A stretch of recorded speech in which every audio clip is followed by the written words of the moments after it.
Hello, on est en 2563, 300 ans après la fin de la Grande Guerre. Les cyborgs vivent aux côtés des humains à Iron City, et tout le monde rêve de se rendre à Zalem, la seule ville céleste qui a survécu à la Grande Guerre. Le problème, c'est qu'il faut passer le Motor Ball, une compétition brutale pour y arriver. Le docteur Dyson Ido est un cyberchirurgien qui aide les robots à réparer leur corps endommagé.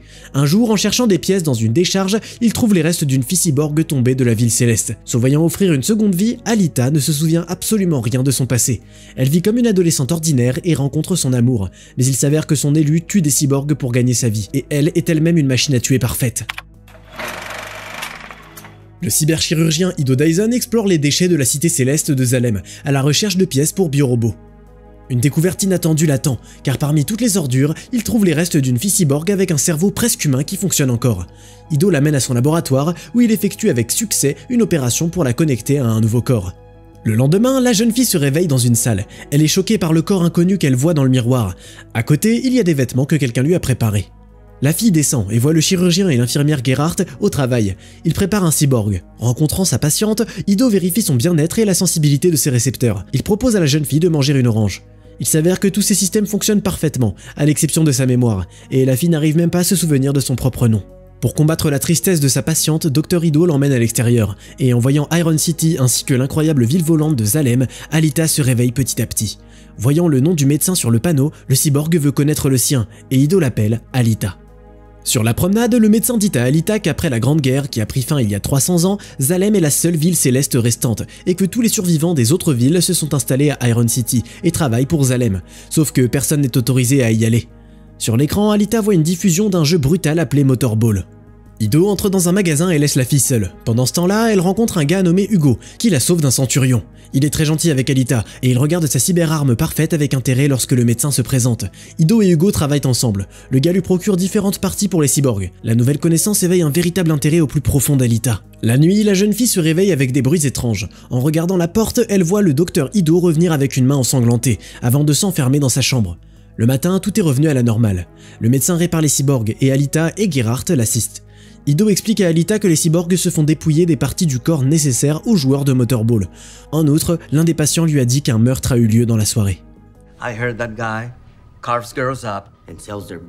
Ido ordonne donc à Alita de toujours rentrer chez elle avant la tombée de la nuit. La jeune fille va se promener en ville, où une femme inconnue l'attrape par la main. Il s'avère que c'est l'ex-femme du médecin, Shiren. Elles se promènent ensemble et discutent d'une tragédie familiale de longue date. Le corps qu'Ido a donné à Alita était destiné à leur fille, décédée il y a de nombreuses années. En marchant dans les ruelles de la ville, Alita rencontre les joueurs de Motor Ball et elle voit Hugo parmi eux. Le gars l'invite à essayer le jeu. La fille se lève sur ses patins, mais au premier tour, elle n'arrive pas à prendre le virage et elle s'envole hors de la piste avant de finir éliminée du jeu par Tanji. Mais au deuxième tour, quand elle a enfin compris les règles, Alita lui prend facilement le ballon et le jette magistralement dans le ring, prenant sa revanche. Après le match, Hugo propose de ramener la fille à la maison. Sur le chemin, il s'arrête à un vendeur de bonbons et il lui offre du chocolat, dont Alita aime immédiatement le goût. Il lui montre également un chasseur nommé Zapan dans la foule, qui est à la recherche de sa proie. Alita remarque une belle épée suspendue à sa hanche. Le premier jour après la demande d'Ido de rentrer tôt à la maison, la jeune fille revient après la tombée de la nuit, à l'indignation du médecin. Le lendemain, Hugo et Alita sont à nouveau ensemble. Le garçon l'emmène dans un gratte-ciel abandonné avec la meilleure vue sur Zalem et il lui raconte son rêve d'y aller un jour. Hugo suppose qu'Alita vient de la ville céleste, vu que le médecin l'a trouvée dans la déchetterie où finissent les ordures de la ville, mais elle n'a aucun souvenir.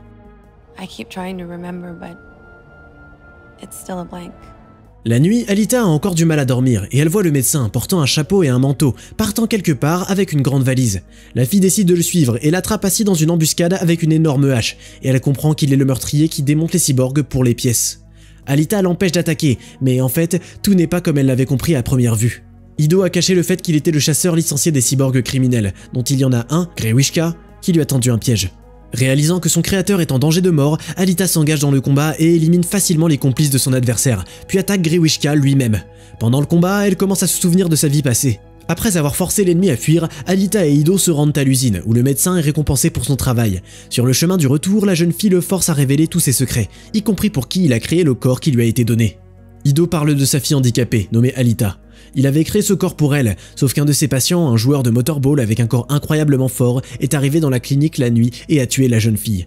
Après la tragédie, sa femme l'a quitté. C'est là qu'Ido est devenu un chasseur pour se venger du meurtrier. Grewishka vient à Shiren pour obtenir de l'aide. La femme découvre une puce de téléprésence dans sa tête et Nova, l'observateur de Zalem, entre immédiatement en contact avec elle et Vector.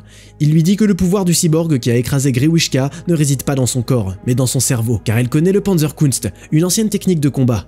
Nova ordonne à Shiren et Vector de restaurer Grewishka pour tuer la fille cyborg et l'amener à Zalem. Pendant ce temps, Alita déclare à Ido qu'elle aussi veut devenir une Hunter Warrior, car elle croit que les combats l'aideront à se souvenir de son passé. N'ayant pas reçu le soutien du médecin, elle s'enfuit en disant qu'elle réussira sans lui. Laissant le docteur derrière, Alita se met en route pour regarder un match de motorball avec Hugo. Hugo connaît des gens de là-bas, et il emmène la jeune fille dans les coulisses, où elle attire l'attention de Shiren et Vector, et il s'avère que ce dernier est l'organisateur du championnat. Au milieu du jeu, Hugo se débarrasse soudainement de sa petite amie, disant qu'ils se retrouveront le lendemain.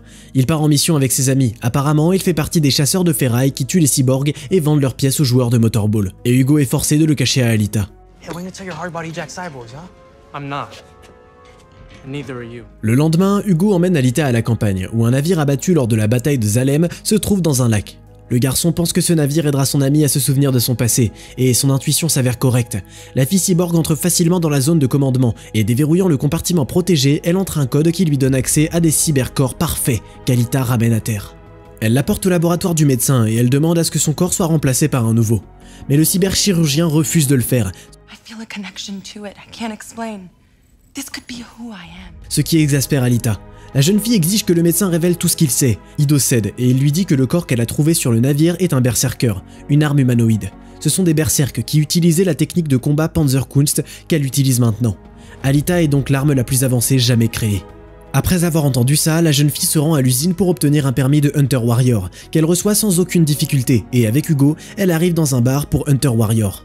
Le Zapan narcissique la présente à ses collègues, et à la fin, il lui parle de lui-même et de son arme légendaire, une lame de Damas qui coupe l'armure comme si c'était du beurre.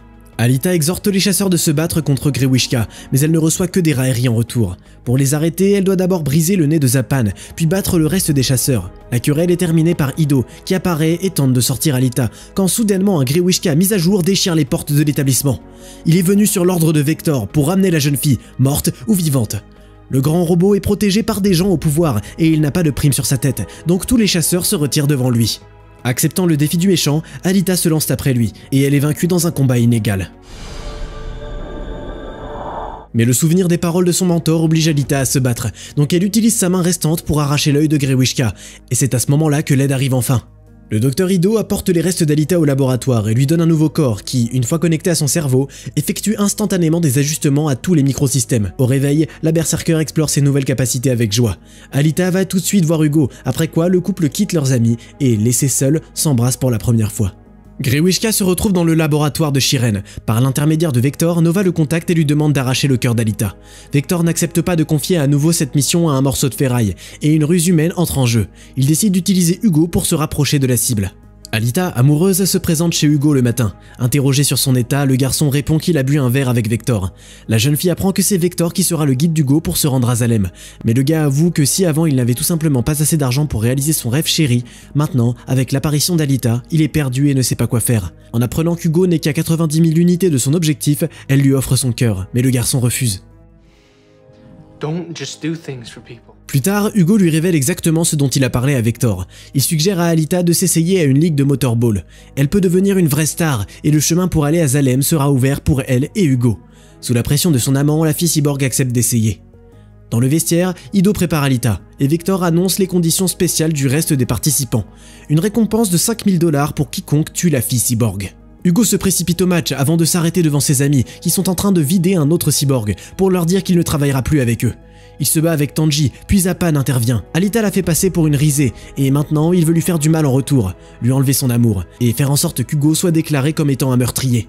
À ce moment-là, le match commence. Le docteur Ido, voyant des chasseurs et des criminels parmi les équipes, se rend compte qu'il s'agit d'un piège, et il avertit Alita du danger mortel. Après un début confiant, la jeune fille traite magistralement les adversaires dangereux un par un, et au milieu de la bagarre, elle reçoit un appel de détresse de Hugo, qui est poursuivi par Zapan. Alita quitte la piste de course et les mercenaires la suivent. Après avoir échappé au danger, elle finit par vaincre ses poursuivants et arrive à temps pour Hugo, sur qui Zapan a déjà tiré son épée de Damas. Tout à coup, la jeune fille voit une alerte sur l'écran avec une photo d'Hugo, indiquant qu'il est un meurtrier recherché. Zapan parvient à tromper Alita, et Hugo n'arrive pas à s'expliquer. Le chasseur continue de provoquer la jeune fille. Et voyant l'indécision d'Alita, il plonge son épée dans le ventre d'Hugo. Alita emmène le garçon blessé au temple, où au bord de la mort, Hugo lui avoue son amour. Shiren, qui a été envoyée à la recherche de la fugueuse, voit tout, mais ce qu'elle voit la force à changer d'avis. Elle rapporte à Vector qu'elle n'a pas pu trouver Alita, et il se porte volontaire pour l'aider. Au Centurion, Alita émerge avec la tête coupée d'Hugo, discrètement attachée à son cœur par des fils. Il n'y a que Zapan qui comprend cette astuce, et il se jette sur la jeune fille, ce qui fait que les Centurions l'accusent d'avoir violé le code des chasseurs, donnant à Alita le droit de se défendre. Après avoir coupé le visage précieux du bel homme, Alita s'éloigne tranquillement. Au laboratoire, Ido dit à Alita que Vector a trompé Hugo. La seule façon d'entrer dans Zalem est de devenir un champion de motorball. Ido et Shiren effectuent brillamment une opération pour attacher Hugo à son nouveau corps, sauf que Shiren se fait brutalement punir. Alita en colère se rend à l'usine, où, contournant facilement les gardes, elle arrive dans le bureau de Vector, qui la rencontre en compagnie de Grewishka et de son coup douloureux. Alita est à nouveau remplie de souvenirs.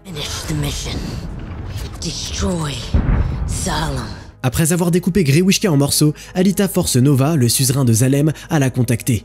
En diffusant à travers Vector, il menace Alita qu'il viendra la chercher elle, Hugo et tous les gens qu'elle aime. Alita exprime sa rage en poignardant Vector avec sa lame. Le docteur Ido, quant à lui, l'informe que la tromperie avec Hugo a été découverte et qu'il est recherché, tandis que le gars lui-même tente de se rendre à Zalem en escaladant l'un des énormes tubes. Alita parvient à l'arrêter, mais Nova voit tout et il active des armes pour tuer 2 oiseaux d'un coup. Hugo n'en sort pas vivant.